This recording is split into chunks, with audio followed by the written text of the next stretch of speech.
ओम शांति। आज 14 दिसंबर 2022। आज की ईश्वरीय वाणी की मुख्य पंक्तियां हैं। मीठे बच्चे, तुम्हें ज्ञान का तीसरा नेत्र मिला है, तुम त्रिकालदर्शी बने हो। तुम्हें ज्ञान का तीसरा नेत्र मिला है, तुम त्रिकालदर्शी बने हो, लेकिन यह अलंकार अभी तुम्हें नहीं दे सकते क्योंकि तुम पुरुषार्थी हो।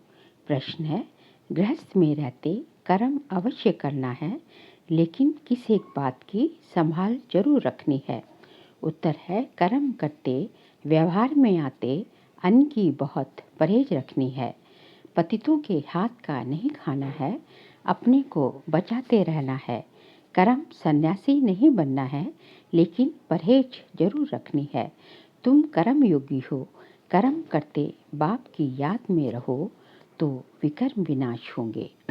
ओम शांति। बाप बच्चों को बैठ समझाते हैं। जब कोई गीता आदि सुनाते हैं तो कहते हैं, यदा यदा ही धर्मस्य। जब जब धर्म की ग्लानि होती है, अधर्म की वृद्धि होती है, तब भगवान आते हैं। बरोबर धर्म की ग्लानि होती है, ग्लानि माना निंदा, तो भारत में धर्म की ग्लानि और अधर्म की वृद्धि हो जाती है। मैं आता ही तब हूँ जब ये हालत होती है। बहुत दुख है, मौत सामने खड़ा है, विनाश के लिए मुसल भी तैयार है। अभी तुम बच्चे जानते हो, बाबा आया हुआ है आदि सनातन देवी देवता धर्म की स्थापना करने। ब्रह्मा द्वारा स्थापना, शंकर द्वारा विनाश, विष्णु द्वारा पालना। बरोबर ये तीनों कर्तव्य अभी चल रहे हैं। अभी तुम ब्राह्मण हो और जानते हो, अभी हम ब्राह्मण से फिर देवता बन रहे हैं। अभी शिव बाबा के पोत्रे हैं। शिव बाबा का एक बच्चा, एक से फिर तुम कितने बच्चे बनते जाते हो। एक बच्चा मतलब ब्रह्मा बाबा, और फिर उससे हम सब जब ब्रह्मामुख वंशावली हैं। पतितों को पावन बनाने की सेवा तुम कर रहे हो। ये है बेहद का यज्ञ। यज्ञ में सारी पुरानी दुनिया स्वाहा हुई थी। इस यज्ञ के बाद फिर कोई यज्ञ होगा ही नहीं। सतयुग त्रेता में कोई यज्ञ रचते ही नहीं। यज्ञ रचते ही हैं विघ्नों को हटाने के लिए। ये तो बहुत भारी विघ्न है, तो इसके लिए बड़ा यज्ञ चाहिए। ये है बेहद का यज्ञ। इसमें पुरानी दुनिया की सामग्री जो भी है सब स्वाहा होनी है। रुद्र या शिव बाबा एक ही है। जैसे शिव का रूप है, वैसे रुद्र का भी रूप है। श्री कृष्ण तो साकारी है। इसका सच्चा सच्चा नाम ही है शिव ज्ञान यज्ञ। शिव बाबा कहते हैं, रुद्र बाबा नहीं कहा जाता। भोला भंडारी शिव बाबा को कहते हैं। ये है शिव बाबा का यज्ञ। उससे हमें सृष्टि के आदि मध्य अंत की नॉलेज मिल रही है। तुम जानते हो, हमको ज्ञान का तीसरा नेत्र मिला है। देवताओं को तीसरा नेत्र दिखाते हैं ना, परंतु ये है ज्ञान का तीसरा नेत्र जो तुम ब्राह्मणों को मिलता है, जिससे तुम देवता बनते हो। वहाँ तीसरे नेत्र की दरकार नहीं का सतयुग में, परंतु तुमको तो दिखा नहीं सकते क्योंकि तुम पुरुषार्थी हो। चलते चलते भाग जाते हो। इसलिए जो फाइनल रिजल्ट वाले हैं उनको ये अलंकार दिए हैं। फाइनल रिजल्ट वाले मतलब देवी देवता। नहीं तो देवताओं के पास थोड़े ही शंख चक्र आदि हैं। ये सृष्टि चक्र के आदि मध्य अंत की नॉलेज तुमको सुना रहे हैं। उन्होंने फिर शास्त्रों में लिख दिया है कि स्वदर्शन चक्र से फलाने को मारा, ये किया। बाबा कहते हैं, मैं तो पतितों को पावन बनाने आता हूँ। इसमें हिंसा की तो बात ही नहीं। देवताओं का है ही अहिंसा परमो धर्म। श्री कृष्ण के लिए फिर हिंसा करना कैसे लिखा है, कैसे वंडरफुल चित्र बनाए हैं। वहाँ ही गीता सुनाते, राजयोग सिखाते, वहाँ ही फिर किसी को मार देते हैं। बाप को तो याद करते ही इसलिए है कि आकर पतित दुनिया को पावन बनाओ, राजयोग सिखाओ। बाप कहते हैं, ज्ञान का सागर नॉलेजफुल मैं हूँ। तुमको नॉलेज मिल रही है, इसको ही अमर कथा कहते हैं। वह तो शिव शंकर को एक ही कह देते हैं, शंकर सूक्ष्म वतनवासी वह कैसे कथा सुनाएंगे। उनको तो नॉलेजफुल नहीं कहा जाता। शिव बाबा सारे सृष्टि चक्र का राज समझाते हैं, जो नॉलेज कोई के पास है नहीं। बाबा धनी को ना बाप धनी को ना जानने के कारण ही ऑर्फन बन पड़े हैं, लड़ते झगड़ते रहते हैं। सतयुग में कोई झगड़ा होता ही नहीं, ना रोना ना पीटना। इसलिए मोहजीत राजा की कथा सुनाते हैं। कथाएं तो ढेर हैं, हर एक धर्म में किस्म किस्म की कथाएं हैं, जो सब भक्ति मार्ग की सामग्री है। भक्ति करते हैं भगवान से मिलने के लिए, आधा कल्प भक्ति करते आए हैं, भगवान तो किसी को मिला ही नहीं। अब बाप ने तुम बच्चों को परिचय दिया है, तुम्हें फिर औरों को देना है। सन शोज फादर, तो बाप का परिचय दे सबको, नॉलेज बताते रहते हो। तुम हर एक बच्चे की बुद्धि में है कि शिव बाबा हमारा रूहानी बाप है। ये भी भक्ति मार्ग वालों को समझाना है कि तुम्हारे दो बाप हैं, एक लौकिक बाप, दूसरा पारलौकिक बाप, जिसको गॉडफादर कहते हैं, जिसने ये बेहद की रचना रची है। बाप से तो जरूर वर्षा मिलता होगा, वह है ही स्वर्ग की रचना। रचने वाला भारत स्वर्ग था, इन लक्ष्मी नारायण का राज्य था। उनको ये राज्य किसने दिया? कलयुग अंत में कोई भी विश्व का मालिक है नहीं, यह है ही रावण का राज्य। खुद भी कहते हैं हमको राम राज्य नई दिल्ली में देवी राज्य चाहिए। राम राज्य है सतयुग त्रेता, रावण राज्य है द्वापर कलयुग। द्वापर से ही भक्ति मार्ग शुरू होता है, विकार भी शुरू होते हैं, जिसकी निशानियां भी हैं। जगन्नाथपुरी के मंदिर में बाहर देवताओं के गंदे चित्र बनाए हैं, ताज तख्त आदि वही है, सिर्फ चित्र विकारी दिखाते हैं। जब देवताएं वाम मार्ग में जाते हैं तो फिर धरती की उथल पुथल भी होती है।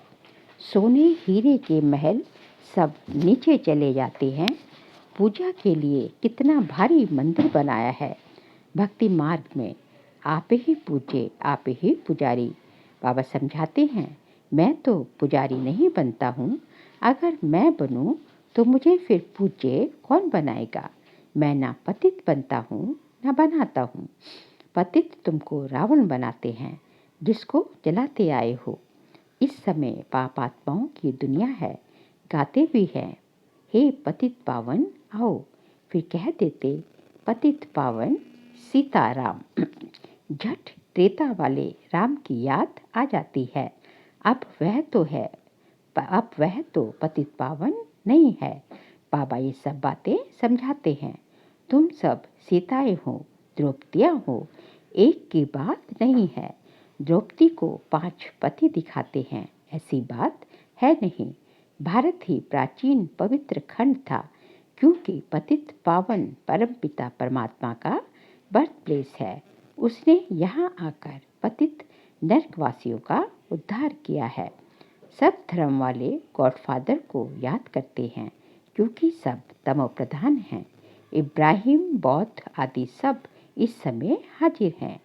पहला नंबर ब्रह्मा भी पतित दुनिया में है, तो और कोई वापस कैसे जा सकता। सभी इस समय कब्र दाखिल है।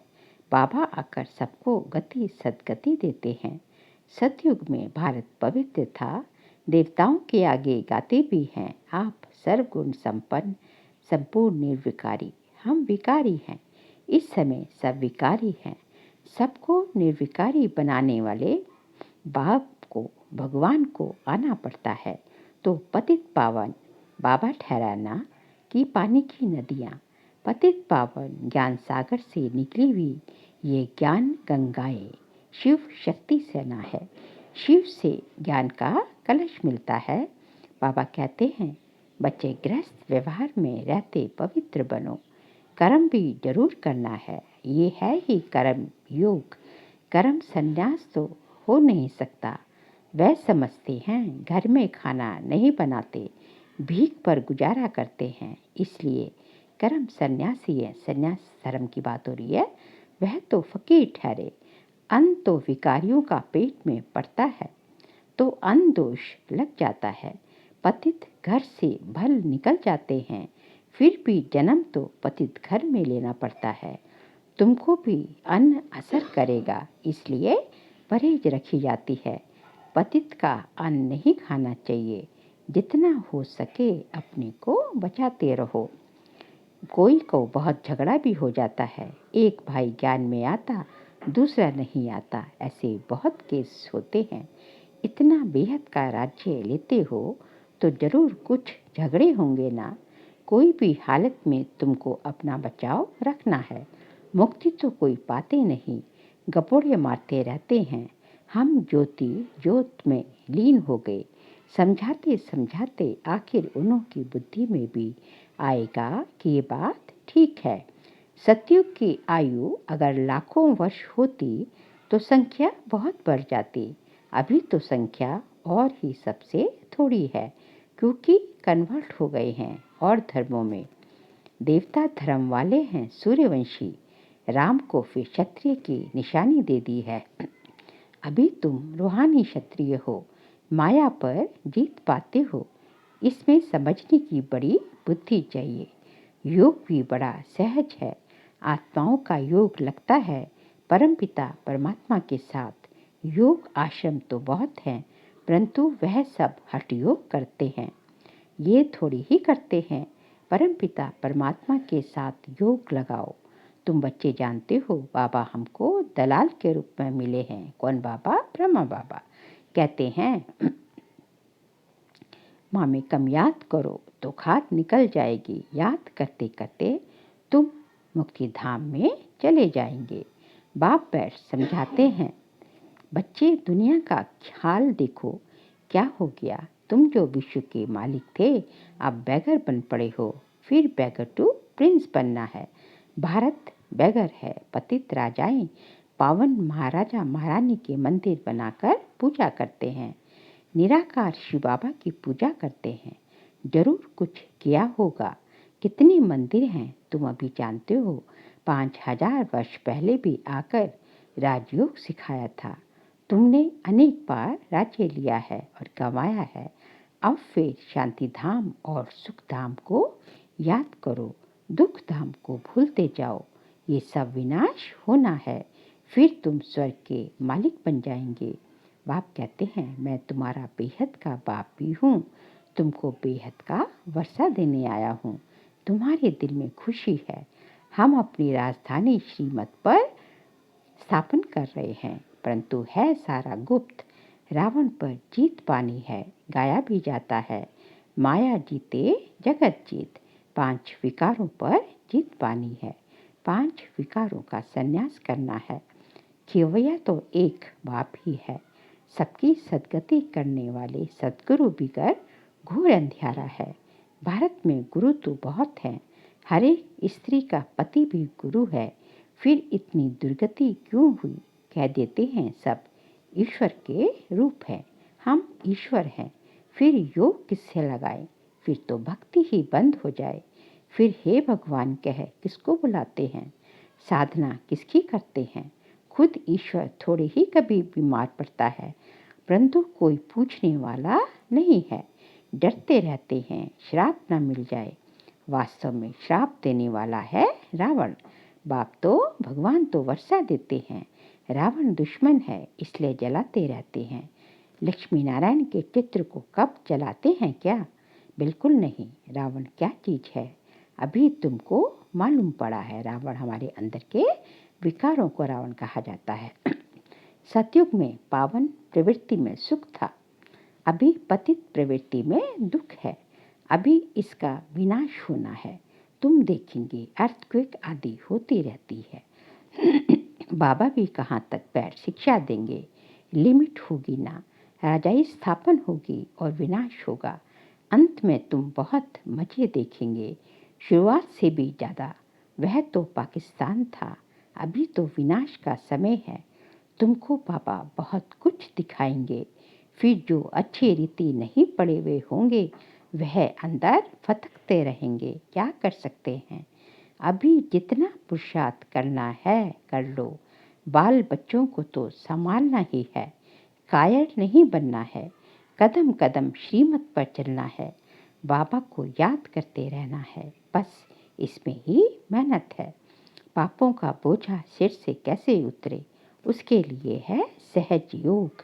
ये है ज्ञान बल, योग बल, जिससे माया पर विजय पाकर विश्व के मालिक बनते हो। अच्छा मीठे मीठे सिखलते बच्चों प्रति माता पिता बाप दादा का याद प्यार और गुड मॉर्निंग। रूहानी बाप की रूहानी बच्चों को नमस्ते। हम रूहानी बच्चों की रूहानी बाप दादा को नमस्ते नमस्ते नमस्ते। सार के लिए पॉइंट्स है, श्रीमत पर ज्ञान और योग बल से माया पर विजय पानी है। विनाश के पहले अपने विकर्मों को विनाश करना है। बेहद का राज्य लेने के लिए हर बात में अपना बचाव करते रहना है। अन्य दोष से बहुत संभाल करनी है।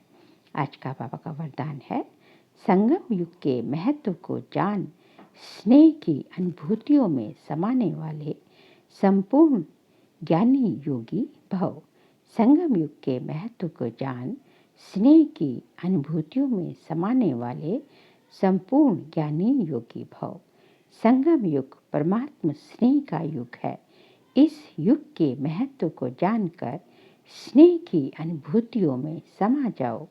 स्नेह का सागर स्नेह के हीरे मोतियों की थालियां भर भर कर दे रहे हैं, तो अपने को सदा भरपूर करो।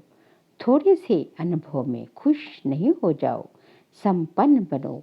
ये परमात्मा प्यार के हीरे मोती अनमोल हैं। इससे सदा सजे सजाए रहो, क्योंकि ये स्नेह ही योग है और स्नेह में समाना ही संपूर्ण ज्ञान है।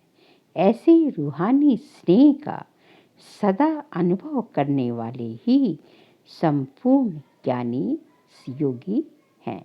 आज का स्लोगन है, जो व्यर्थ की फीलिंग से परे रहता है वही माया जीत बनता है। जो व्यर्थ की फीलिंग से परे रहता है वही माया जीत बनता है। बाबा कहते हैं कि माया जीत बनना है तो आपको जो है व्यर्थ से तो पूरी तरह से किनारा करना होगा। व्यर्थ का जो है हिचक मात्र भी आपके ऊपर जो है प्रभाव, या आप उसके प्रभाव से बिल्कुल ही परे रहे, उसकी फीलिंग में बिल्कुल ही ना आए, तभी आप माया जीत बन सकते हैं। अच्छा, ओम शांति।